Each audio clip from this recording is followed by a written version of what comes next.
Hey guys, this is your guy Paul. Na sijui hizi tu series nimefanya, I think niko na makasiriko mingi.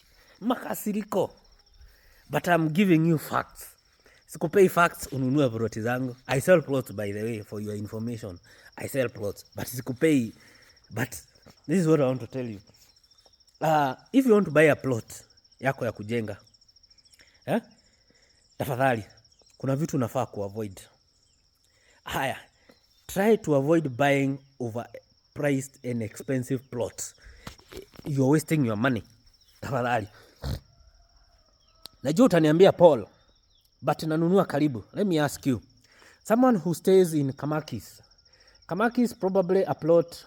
I know of a friend, a personal friend, who wanted to buy a plot in Kamakis at 3.9 M, 50 by 100. Hata iko imejaa.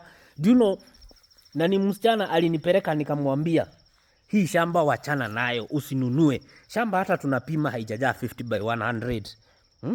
Sijui ilikuwa ni 0.04. That was like 400 meter square. Hata haijajaa nini? Haijajaa 50 by, hata haijakaribia kujaa 50 by 100. No. Nikamuuliza hivi, hii ploti unanunua ni ya nini? Kaniambia, niko na watoto, nataka kujengea watoto wangu hapa.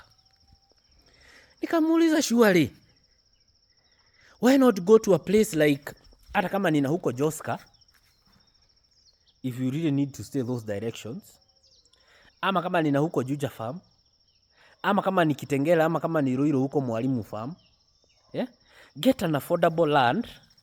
Okay, in as much as it's a bit distance, it's a bit lengthy, spare an extra 30 minutes a day.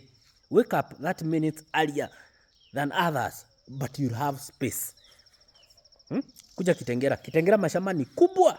I'm even sweating.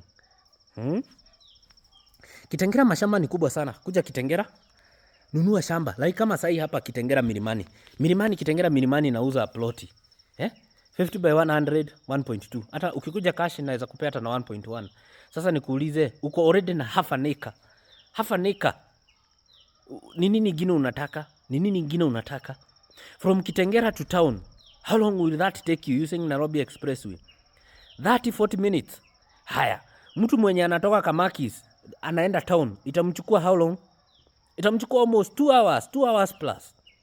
Juu ya jam ya Thika Road asubuhi inakuanga crazy, inakuanga mental. Mimi sijui nyinyi watu mtaambiwa lugha gani muelewe. Haya, watu wengine nao naona huku ni wakununua manyumba. Anyway, hii nayo it's a sensitive topic. Wacha nikwambie kwa the next video whether you should buy a house or not.